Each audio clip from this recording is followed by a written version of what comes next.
guys, welcome to Nebula, and this is going to be my spoiler review for Guardians of the Galaxy Volume 2. Yes, there will be a few spoilers, but I'm making sure I put to the back end of my review with my first thoughts, and then I'll go into spoiler territory. I'll let you know when it's happening.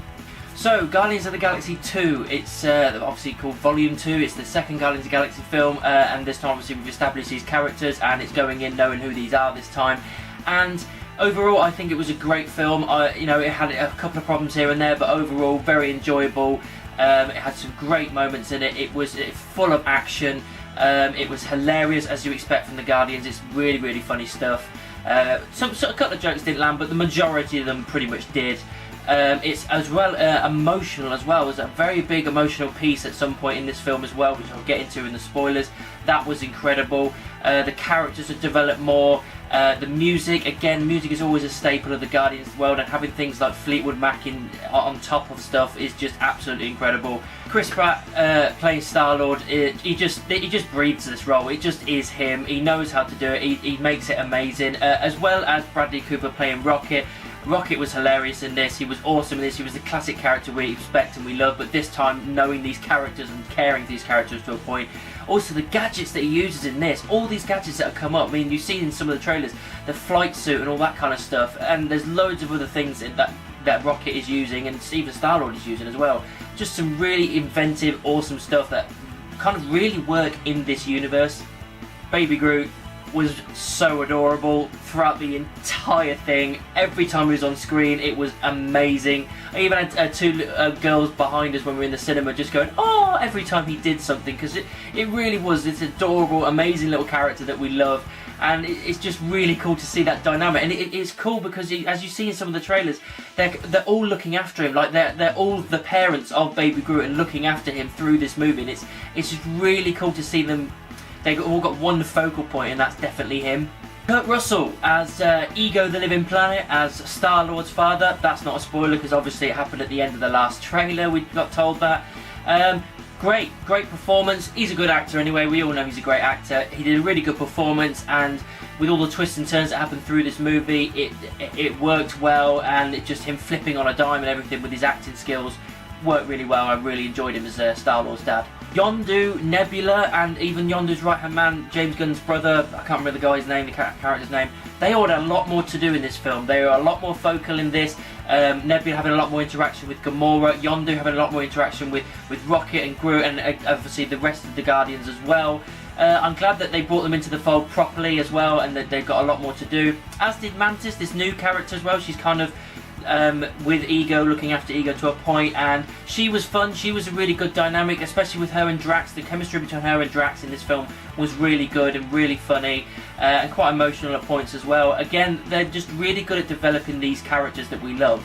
The only real negative things I can say is some of the editing, like movie-wise, was a little bit choppy here and there. It kind of chopped back and forth, and it was peaks and troughs and all that kind of stuff for the film, but it wasn't really that noticeable. It wasn't that bad. And I suppose they maybe focused on one character a bit too much, so it's difficult when you've got an ensemble cast like this that you can't focus on one character too much, otherwise they get lost in the shuffle, and you don't want that. So it was the only thing that I could say was really like a negative as far as the characters were concerned. Right, we're going to spoiler territory now, so if you haven't seen the film, make sure you skip to the end of my review to find out my verdict. This is spoiler territory now, you have been warned. The fight against the giant monster, that is the intro to the entire film, and it is brilliant. They are fighting this monster for the golden, like, alien people, Aisha and all her clan and whatnot, basically like a bounty, and the entire intro is Groot dancing to music while they're taking down this monster in the background, and it is incredible. One of the best intros in the Marvel Universe so far, one of the best intros I've seen in a film in a while. It was brilliant. Nebula, she is basically the prize that they get for killing this monster at the end. She's been captured by the gold alien people, and they take her, and they're basically going to be delivering her back to Xandar, which of course does not happen, but that is the gist of it. That's how Nebula comes back into play. Obviously we get Ego, the Living Planet, which is Star-Lord's dad, revealing himself, and then Drax, Gamora and Star-Lord go off with him and Mantis, while Rocket, Groot and Yondu kind of stay behind. Well, Yondu's not with them, but they stay behind, and then he's looking after Nebula, and then they get caught by the Ravengers, and then they get Yondu gets mutinied upon, and then after that you've got this moment with Yondu and Rocket kind of having this reconciliation to a point. Then they've got the Ravengers are real dicks in this. They beat up Groot and whatnot. It's really upsetting to see him drenched in like beer and everything. That was really upsetting. Then they managed to get out and they get the new prototype like fin that goes on the top of Yondu's head. That was a cool, awesome thing. And then they absolutely destroy all the Ravengers, especially and Taserface as well. That entire scene with Taserface, it's just a stupid name. Rocket taking the piss, brilliant. That entire scene of them killing the Ravengers was an epic, epic scene. Sylvester Stallone's character, just very quickly, it was a very minor character. Not knowing too much about the Guardians backstory comic book wise, I wasn't too sure who he was. It becomes clear in an end credit scene. Well, I think it becomes clear, but his character is a very minor character, but I think it's literally just a little teaser for this to push forward into a new film in the future. Ego the Living Planet is a Celestial, and you've seen the Celestials. As far as I remember, they were the ones in the thing that the Collector was showing them in the last film. They're basically the beginning of everything, as far as I know, these massive beings. And he was one of them by the looks of it. He's a Celestial. That is really awesome. So obviously Star-Lord is partly immortal and whatnot. And then you see, as time is going on through this film, Ego is actually the bad guy, and that I kind of figured it out about a third of the way through because they were focused on it so much. But to anybody that's untrained, that's quite a big twist. He's finally found his father, and he's an absolute dickhead, and he's trying to take over the entire galaxy by infesting them. And even to the point as well where he's trying to get Star-Lord on side, and then he ends up saying that he was really upset about putting a tumour in his mum's head, which gave her the cancer, which killed her. And that's when Star-Lord flips and starts trying to kill him. Guardians all reunite, and that heads towards the big finale. It was just a really good way of flipping Kurt Russell's character, flipping on a dime to this kind of nurturing father figure into this, I'm a dickhead, I need to destroy the galaxy and you're going to help me whether you like it or not type thing. It was cool. Another side plot kind of thing was Gamora and Nebula. We got more development of their characters as sisters and figuring out why they hate each other so much. And it's a case of, it's Thanos.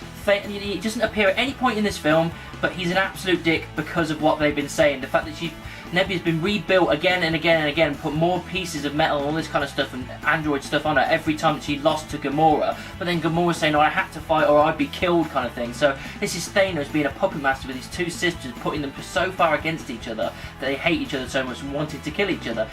And it really solidifies how much of a dick Thanos is being, considering we haven't really seen him do much yet except sit in a chair and say a couple of words. This is kind of pushing forward that character to go, right, this guy is no holds barred. If he's doing this to family, he's willing to do it to anybody. The finale it was pretty good. The massive action set piece, all the Guardians together getting into the core of Ego, into the planet to find his brain and obviously set the bomb off to kill him. They all play their part. There's massive action scenes, hilarious moments with the bomb and Groot and everything, trying to teach him how to use the bomb, while you've got Star-Lord running around asking for tape and everything. That was hilarious. The action was great. The characters, like I said, they had all their own parts to play and they worked really well. Yeah, it was awesome. Obviously, Star-Lord ends up being the one that kills Ego, which is cool. While you've got Fleetwood Mac going over the top where they're beating the shit out of each other, then finally he manages to kill him because the bomb goes off, and then he thinks Star-Lord's going to die, and then Yondu pops up out of nowhere with a flight suit and a spacesuit, takes him out into space, puts the spacesuit on Star-Lord, and then right there is probably the biggest shocker in this film, and quite a big shock for the Marvel Universe because I didn't expect this to happen, especially not this early on maybe. Yondu dies. Yondu is dead. He goes up into space, he gives obviously Star-Lord the spacesuit so he can survive in outer space, and Yondu just slowly but surely just dies in space in front of Star-Lord, and it's awful, and it's emotional, and it's good as well because just before it's Yondu saying, you know, that guy might have been your father but I was your daddy, and that was really cool. That was an awesome moment. And then you've got the follow-up with the massive Ravenger funeral because they let the Ravengers know what he did, and then they all come out with like light and all this kind of stuff and fireworks while he's like cremated type stuff into space, and the whole thing with some Cat Stevens over the top was just epic. The whole like ending right there, it was really, really well done. And it was weird how the thing ended with it was literally just Rocket's face, and then the film ends and just says the Guardians will return, and then we get to the end credit scenes. But apart from that, it was a great ending. It was emotional, it was awesome. Also as well, Star-Lord and Yondu's right-hand man have a little moment as well. He gives the right-hand man the arrow to train with. He said, I thought Yondu wanted you to have it. And then he gives, saying he found this, a Microsoft Zune that has 300 songs on it, which obviously we all know is an MP3 that's not obviously iPhone quality or anything like that. but it has 300 songs on it, and that was a cool moment because I'm thinking, right, we've got 300 songs here that we can play with for Volume 3, which is going to be awesome. Great little moment. I'm looking forward to what these songs are going to be, because as we know, songs in Guardians is awesome. Then we get to the end credit scenes. 5 of them. They announced it a couple of weeks before the film came out. 5 end credit scenes. A few of them are a laugh, but a couple of them set up the next films, and they set them up well. It's awesome. The first one is the right-hand man guy learning the arrow trick with the whistle and whatnot, and he's got the mohawk on and everything, and then he gets out of control and it stabs Drax in the chest and he just runs away while he's screaming.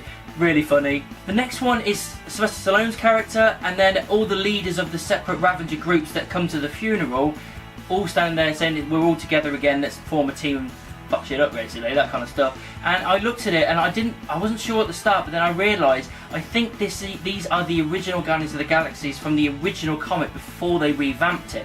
It looks like it is that way. If it is, that's cool, because it means once these Guardians that we know, like Star-Lord and everything, are done, contracts and all that, and we're out, we can carry on with these characters, which is definitely a good idea. And then probably the funniest end credit scene, Teenage Groot. Brilliant. He's got a little teenage room with just like leaves and twigs and everywhere, messy. He's just playing a video game. Star-Lord's coming in and having a go at him, and you just got him saying I am Groot in some kind of teenage angst way, and it was just classic. So awesome. It's cool to see Teenage Groot, because I can't wait to see that in Volume 3 or even in the Avengers films as well. Gonna be awesome. And the main, I would say, end credit scene is Aisha. She's talking to someone and then she goes, I've got something here, it's a new birthing pod.